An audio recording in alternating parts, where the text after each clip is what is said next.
그 정도 이 하박국서 말씀을 끝까지 한번 같이 살펴봤으면 좋겠습니다. 그래서 이 하박국서의 말씀은 보면은 이 하박국 선지자가 여호야김 왕 시대에 활동했던 그런 사람이었죠. 그래서 이 여호야김이라는 왕은 이스라엘의 거의 마지막 왕으로서 이 하박국서가 기록되고 난 다음에 20년이 지난 후에 이스라엘이 멸망합니다.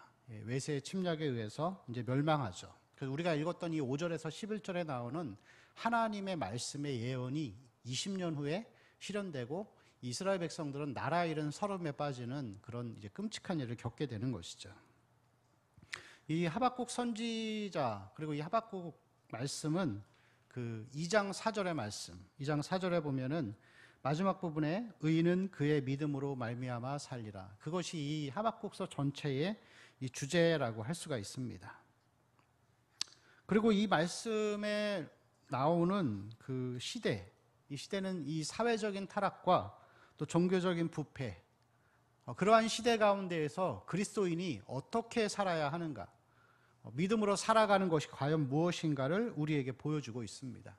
특별히 오늘 본문 말씀은 우리에게 믿음으로 사는 게 무엇인가, 그리고 믿음으로 사는 자가 어떠한 생각을 가지고 어떠한 삶의 자세를 가지고 살아가야 할지를 우리에게 보여주고 있습니다.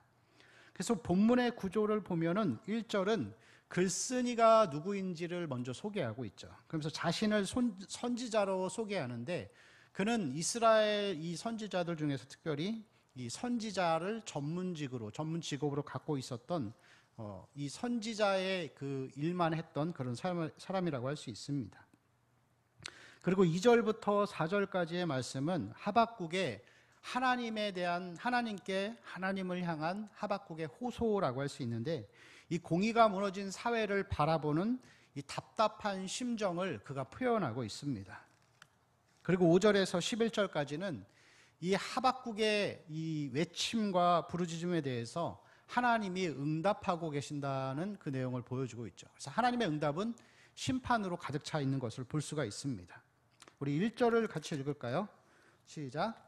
선지자 하박국이 묵시로 받은 경고라. 아멘. 자, 묵시라는 것은 이 본 것이라는 그런 의미죠. 그래서 비전, 환상, 눈으로 본 것, 그것을 이야기하고 또 다른 표현으로는 신탁이라 그래서 하나님께서 말씀하신 것, 하나님으로부터 직접 받은 말씀이라고 할 수가 있습니다. 이 성경이 없던 시대에는 하나님과 소통하는 방식이 모세도 그렇고 아브라함, 노아, 구약의 모든 사람들은 하나님이 직접 말씀을 해주시면은 그 말씀을 들어서 그것을 실천하는 그런 것들을 볼 수가 있습니다. 물론 여러분 지금 시대에도 역시 이 성경이 없어도 하나님의 그 음성을 들으면서 살아갈 수 있죠. 성경이 없어도 하나님의 음성을 들을 수 있습니다. 예외적인 조항이죠. 그럼 북한 같은 나라, 성경을 볼 수 없고 하나님을 믿지만 성경을 볼 수 없을 때 하나님이 긍휼을 베푸셔서 직접 말씀하시기도 합니다. 그렇지만 우리가 지금 시대에는 하나님의 음성을 듣고 하나님의 뜻을 아는 것은 성경으로 아는 것이 가장 안전하다라고 할 수가 있습니다. 여러분, 그런데 이 말씀 1절에서 보면은 이 하박국 선지자가 보았던 것이 무엇이죠? 보았던 것의 성격이 무엇이죠? 그것은 경고죠, 경고. 경고를 본 거예요, 경고.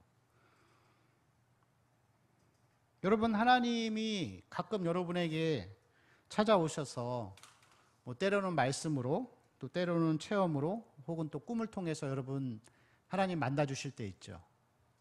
그때 하나님이 만나주실 때 그 메시지의 성격은 어때요? 거의 대부분 긍정의 메시지겠죠.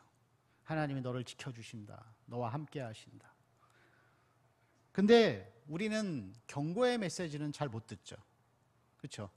근데 이 구약 성경을 보면은 선지자들이 봤던 내용들 중에 거의 대부분 뒤에 회복에 대한 내용들이 나오지만 가장 먼저 받았던 내용들은 경고였던 것을 볼 수 있어요. 그렇게 살면 안 된다. 그렇게 살면 안 된다.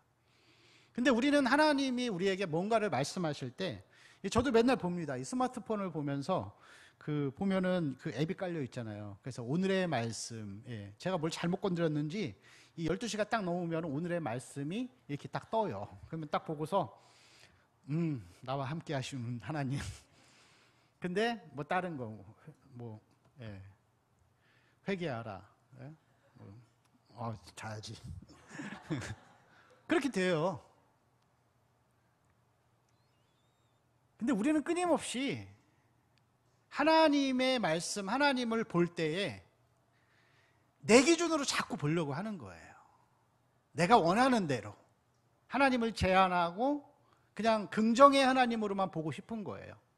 여러분, 싫은 소리 듣기 좋아하는 사람이 세상에 어디 있겠어요? 없죠. 없는데 우리의 마음이 자꾸만 내 기준을 가지고 하나님을 보려고 하는 거예요.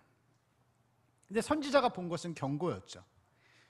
이 1절 말씀을 이 원어로 보면 이렇게 기록되어 있어요. 경고이다 보았던 선지자 하박국이. 가장 먼저 나오는 것이 경고라는 것을 말씀하고 있습니다. 여러분, 그래서 이 하박국서 전체의 주제, 믿음으로, 의인은 믿음으로 살리라 할 때 믿음의 삶이라고 하는 것은 세상을 향한 경고, 나 자신을 향한 하나님의 말씀, 그래서 이 하나님을 있는 그대로 보는 것, 그게 여러분 믿음의 삶이죠.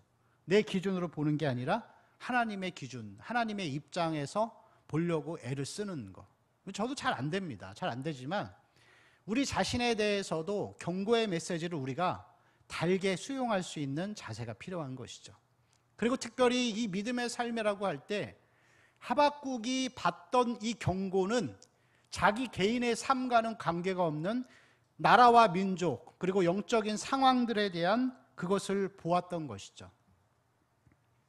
그래서 우리에게 있어서 이 믿음의 삶이라는 것은 하나님을 있는 그대로 믿으면서 동시에 나 자신에게 국한되어 있지 않고 세상과 나라와 민족 그리고 교회를 향하여 다른 사람을 향한 이 밖으로 눈을 돌리고 그들을 위해서 애통할 줄 아는 이 거룩한 영적인 부담감을 가지고 살아가는 것이, 그게 여러분 믿음의 삶이라고 할 수가 있습니다.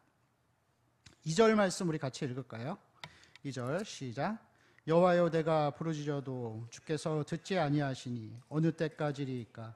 내가 강포로 말미암아 외쳐도 주께서 구원하지 아니하시나이다. 아멘. 여호와여, 내가 부르짖어도 하면서 어느 때까지일까 하는 것은 시편과 동일하게 애가의 형식이에요. 울부짖는 거예요. 눈물 나게 슬픈 거예요, 이 상황들이. 그리고 3절을 볼까요? 같이 읽을게요. 시작. 어찌하여 내게 죄악을 보게 하시며 패역을 눈으로 보게 하시나이까? 아멘.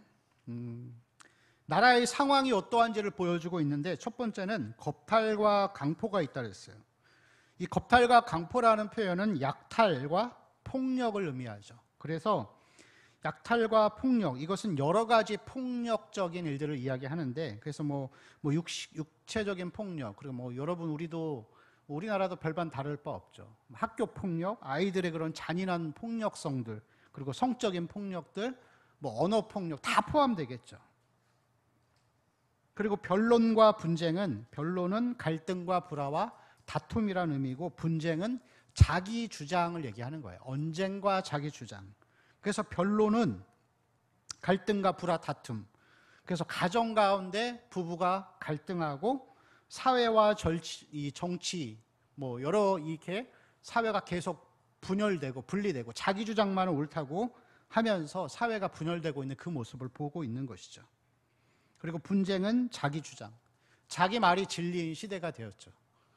하나님의 말씀도 나에게 기준이 아니고 내가 생각하고 내가 경험한 것이 나의 삶의 기준이 되는 그 자세 자체. 그래서 여러분, 이러한 모습들을 보면은 이 4절 말씀 또 우리 같이 읽을까요? 시작. 이러므로 율법이 해이하고 정의가 전혀 시행되지 못하오니 정의가 굽게 행하여 지민이이다. 아멘. 그래서 이러므로 율법이 해이해졌다 그랬어요. 해이하다라고 하는 것은 방치되어 있는 거예요. 사용하지 않는 걸 이야기하고 감각 없이 마비되다라는 그런 뜻을 가지고 있습니다. 그래서 자기 마음대로 살아가는 거죠. 사사기의 모습을 보면 그렇죠. 사사기의 전체 주제는 그때 백성들이 왕이 없으므로 사람들이 자기 소견에 옳은 대로 행하였더라. 자기가 생각하고 판단해서 결정하는 거예요. 하나님 말씀에 대해서도 그렇고 인생을 살아가는 것도 부모 말도 안 듣고 그렇게 살아가는 자세를 이야기하는 것이죠. 그리고 이것을 바라보는 선지자의 심정은 이 3절 말씀을 다시 보면은 이렇게 기록되어 있죠. 어찌하여 내게 죄악을 보게 하시며 패역을 눈으로 보게 하시나이까. 이것은 뭐냐면은 이 원문으로 보면 그렇게 기록되어 있어요. 죄악을 내 눈으로 보게 하셔서 왜 나를 불만과 원망으로 가득 차게 하십니까? 이제 그렇게 표현하고 있는 것이죠. 이 시대를 바라보고 있는 이 하박국은 이 불의한 시대를 계속해서 하나님이 용납하시고 놔두시는 거에 대해서 불만이 생기는 거죠. 그러면서 그 마음속에 과연 하나님이 이 땅에 계시는가, 이 시대 가운데 하나님이 계시는가를 물어보고 있는 것이죠. 그리고 2절 말씀도 역시 2절 한 번 더 같이 읽을까요? 시작. 여호와여 내가 부르짖어도 강포로 말미암아 애쳐도 주께서 구원하지 아니하시나이다. 아멘.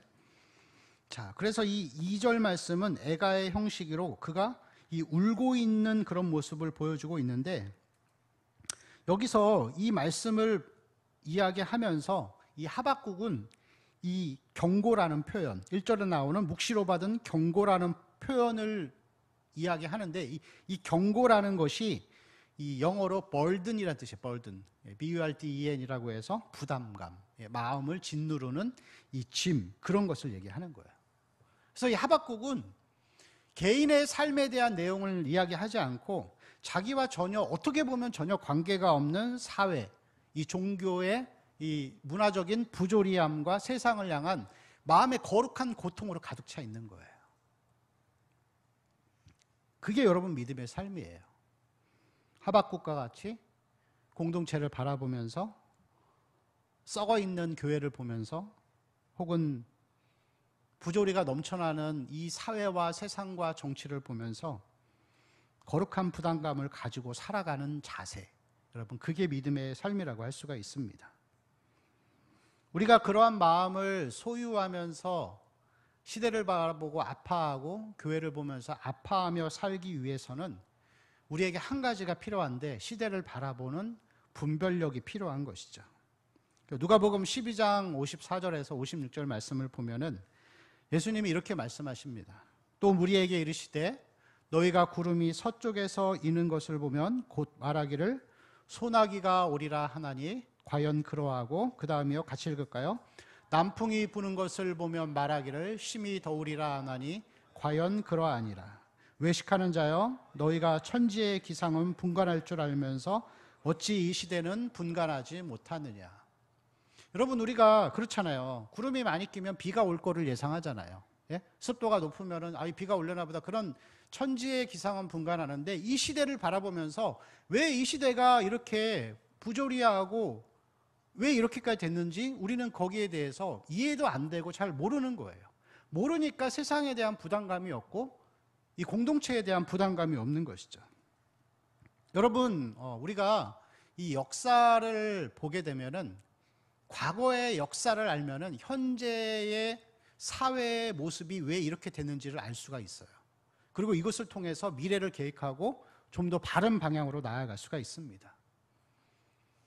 제가 지난주에 잠깐 얘기했는데, 이 18세기 후반에 이 계몽주의라는 것이 이제 나오기 시작합니다. 물론 그 전에 역사가 있어요. 뭐 중세시대 있고 뭐 근현대 다 있지만 다 빼고 이제 이 계몽주의라는 것이 등장하면서, 계몽주의의 이 두 가지 추구하는 방향이 있는데, 그것은 인간의 이성의 절대 우위와 그리고 행복 추구예요.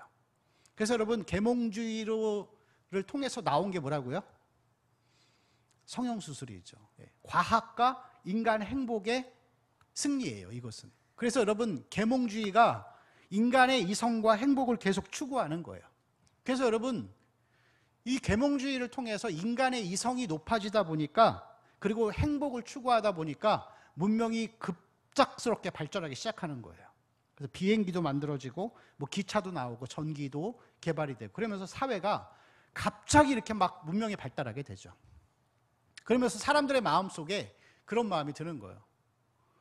야, 비행기를 타고 하늘을 날아서 몇 달이 걸려서 가야 되는 미국을 몇 시간 만에 가? 하면서 사람이 얼마나 대단한 존재인가를 자꾸 인식하게 되는 거예요.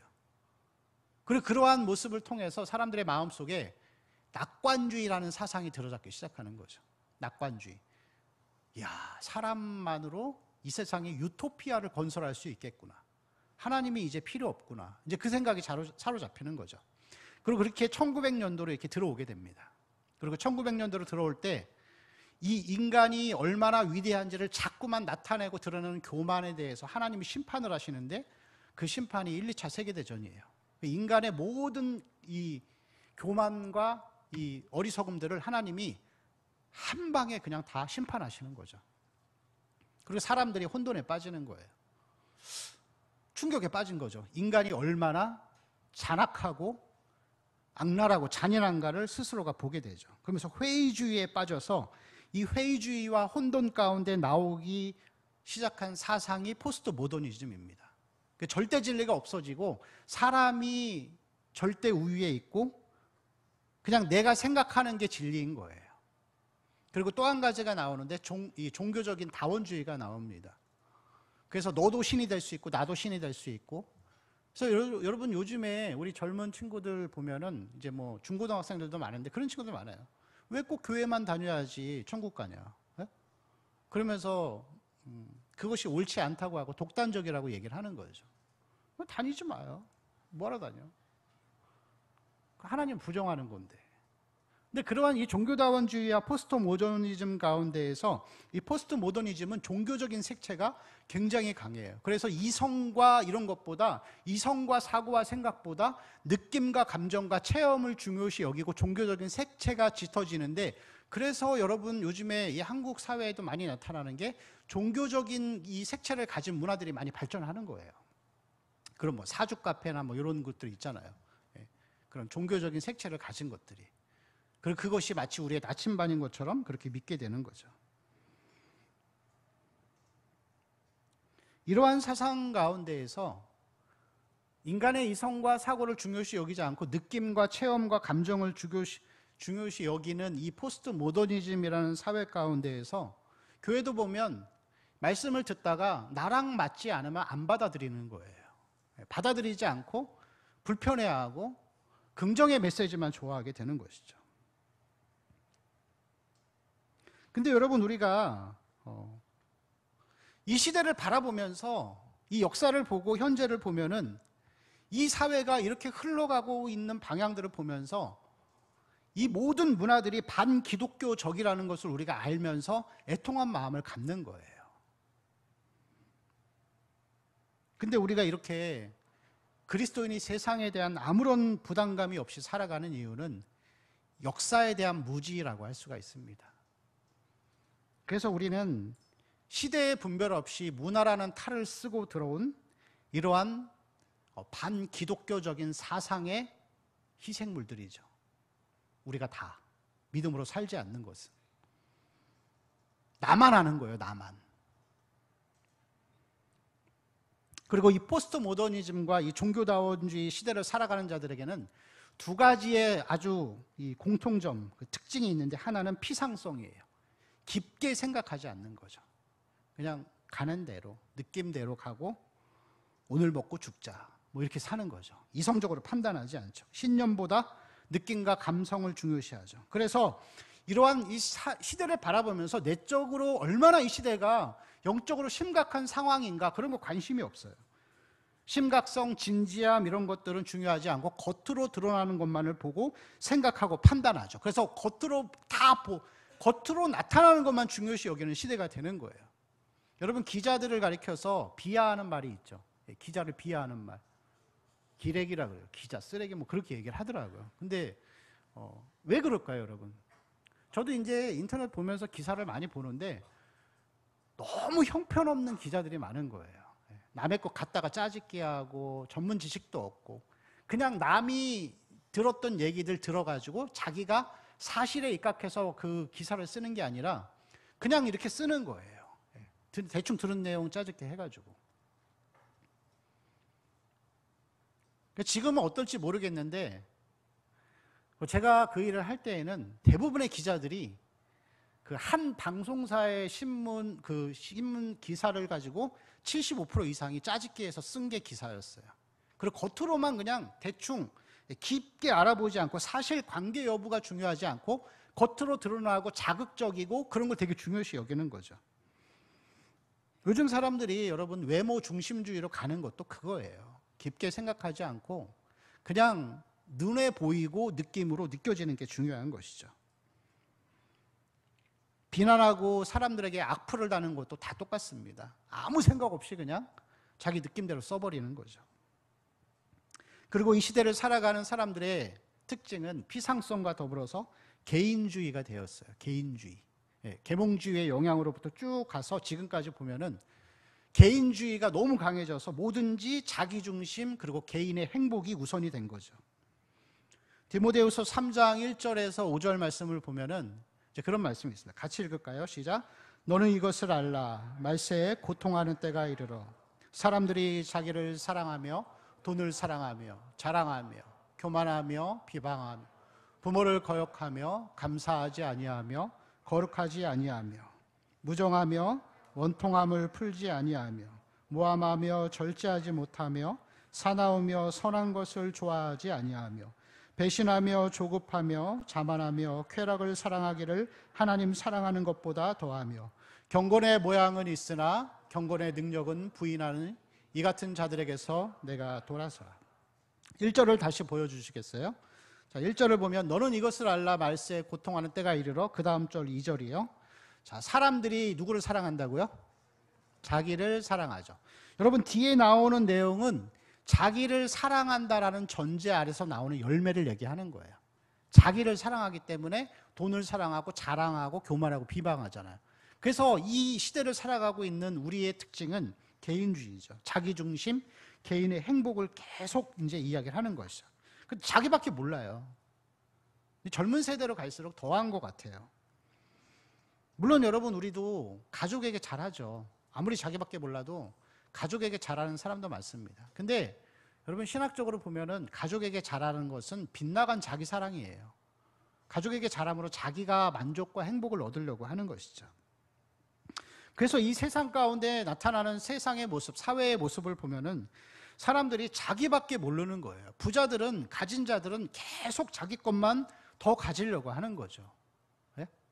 좀 이렇게 나눠 갖자 하고 좀 같이 상생하자고 하면은 빨갱이라고 치부하고 그리고 공산당이냐고 그렇게 이야기 하잖아요. 여러분 우리가 이 보수 정권에 대해서 반발심을 갖고 싫어하는 이유가 뭐예요? 다 그거잖아요. 지네들끼리 있는 놈들끼리 다 나눠 먹는 거예요. 못 사는 사람은 점점 못 살고 자기밖에 모르는 거죠. 그래서 얼마 전에 그런 뉴스 기사를 보니까 어떤 사람이 그렇죠. 이 전 정권에서 이렇게 어느 그 회사에 파견이 돼서 갔는데 하루 출근하고 급여를 8천 몇백만 원을 받아갔다는 그런 것도 있었어요. 자기네들끼리 있는 사람들끼리 다 갖고 그냥 그렇게 살고 싶은 거예요. 여러분 요즘의 사회도 다 그 모습이에요. 결혼을 왜 안 하죠? 물론 여러 가지 이유가 있어요. 돈이 없어서 못할 수도 있죠. 크죠. 돈이 없어서 못하고 상태가 좋은 애도 별로 없고 여러 가지 이유가 있어요. 그게 여러분 청년들의 아픔인 거 저도 알고 있는데 돈이 있고 상황이 돼도 안 하는 사람도 많아요. 왜 그럴까요? 싫은 거예요.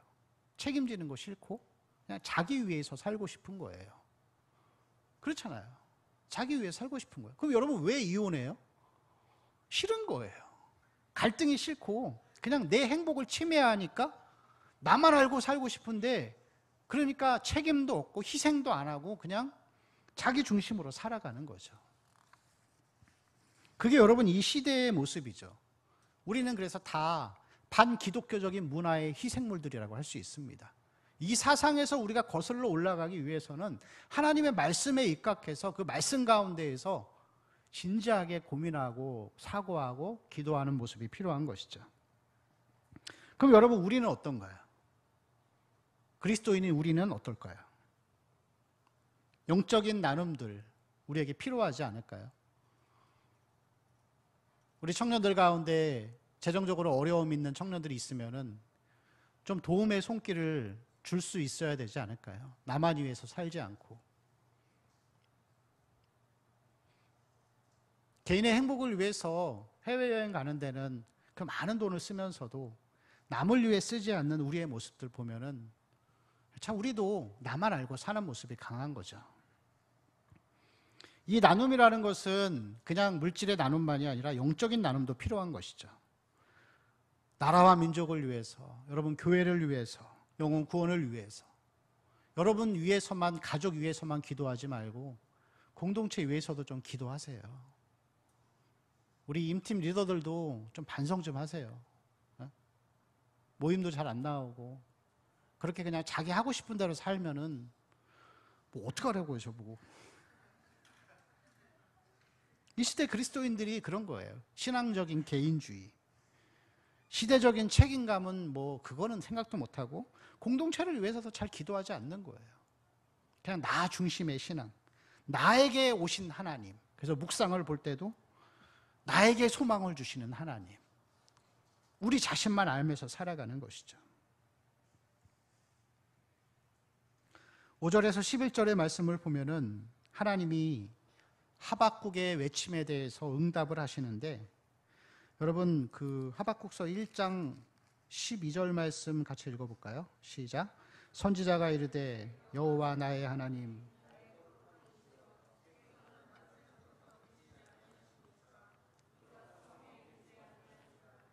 여호와여 주께서 심판하기 위하여 그들을 두셨나이다. 반석이시여 주께서 경계하기 위하여 그들을 세우셨나이다. 아멘.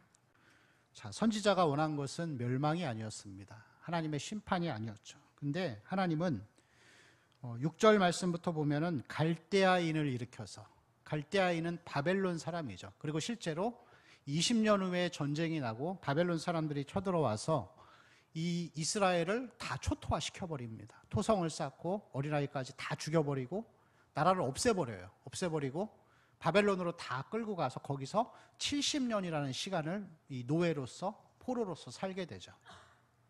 그리고 70년 후에 다시 하나님 공유를 베푸셔서 돌아오는 그런 역사가 있는데, 그 돌아온 내용들이 느헤미야나 에스라 그런 내용들이죠.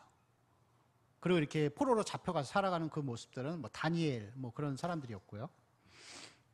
근데 이 말씀 안에 특별히 5절에서 11절의 말씀 가운데에서 하나님이 두 가지의 사상을 말씀하고 있는데, 그건 뭐냐면 하나님은 첫 번째로는 동일하게 보응하신다는 것을 보여주고 있어요. 보응하시는 하나님이죠. 여러분 갈대아인들이 쳐들어오는 거, 이것은 이 11절 말씀을 보면은 이 그들의 모습이 어떤지를 보여주는데 그런 거예요, 여러분. 이스라엘 백성이 행한 일은 하나님의 법을 무시하고 자기 힘을 믿고 살아갔던 모습이죠. 자기만 알고. 근데 갈대아인을 통해서 하나님이 하시는 이 심판은 하나님이 자기 백성들로 인해서 고통받으셨던 고통을 똑같이 주는 거예요. 똑같이 주는 것이죠. 그리고 이 일들을 두 번씩 반복해서 설명하는 것은 확실하게 행하겠다라는 것을 말씀하고 있습니다. 여러분, 우리가 이 시대를 바라보고 이 하박국의 마음으로 나와 내 가족 개인을 넘어서 세상을 향한 영적인 거룩함과 부담감과 또 그것을 기도로 표현해내는 우리 청년들이 됐으면 좋겠습니다. 시대를 분별하고 여러분 믿음으로 살아가야 합니다. 나를 하나님이 구원해 주신 목적을 깨닫고 그 목적대로 나아가는 성도의 삶이 되어야 합니다. 제가 알려고 해서 안 게 아니라 신학을 공부하고 역사를 공부하다가 보니까 이 한국 사회가 왜 이렇게 됐는지 보이더라고요. 그리고 저는 앞도 보여요. 하나님 보여주셨는데 앞으로 이 시대가, 이 사회가 어떻게 될지. 근데 그런 마음이 들어요. 야, 진짜 전쟁 안 나면 하나님 은혜구나. 근데 그런 생각이 드는데, 여러분 이 시대가 이렇게 타락하고 하박국 시대와 동일하죠. 더하면 더했지 덜하진 않잖아요.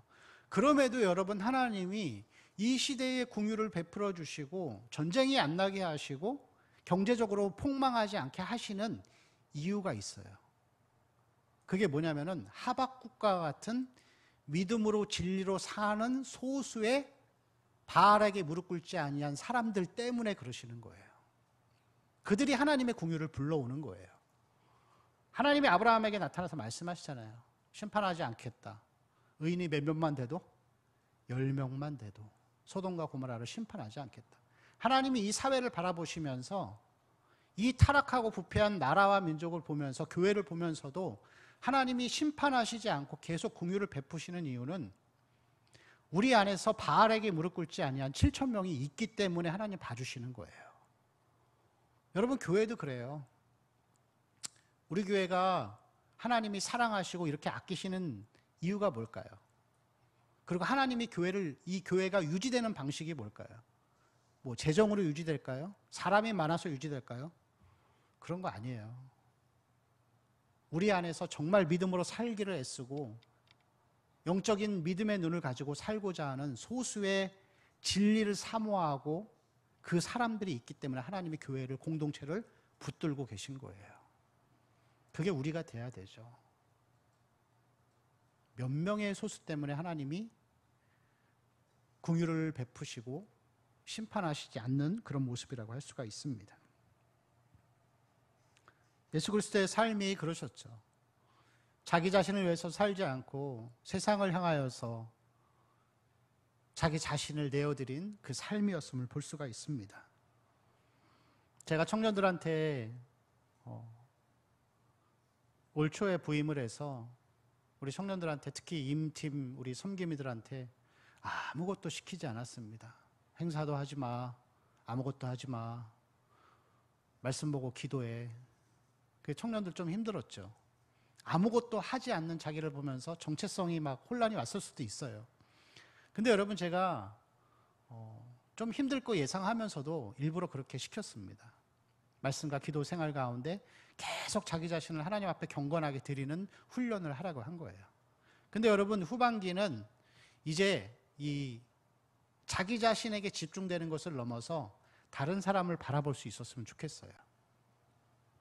여러분 자기 자신이 하나님 앞에 거룩한 삶을 사는 게 정말 중요한데 계속 자기에게만 집중하면 나중에는 이 자아 몰입에 빠져버려요. 함정에 빠져버린 거예요. 영적인 우울감에 빠져요. 무기력해지는 거예요. 그래서 여러분 신앙은 균형이에요. 우리가 자기 자신에게 집중하는 것만큼 동시에 공동체에 집중하고 내가 나눌 수 있는 것에 집중하고 공동체를 위한 기도, 그리고 사회를 위한 기도, 나라와 민족을 생각하는 이 부담감을 가지고 살아야 되는 것이죠. 하나님 나라와 의를 위해서 살아갔으면 좋겠습니다.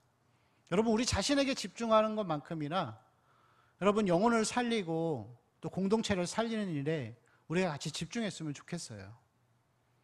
그래서 그 마음이 우리에게 부담감으로 다가올 수 있도록 여러분 그리스도인답게 이 하박국 선지자가 이 시대와 교회를 바라보면서 울부짖으면서 그렇게 슬퍼하고 애통했던 것처럼 그것이 우리의 목적이 되었으면 좋겠습니다.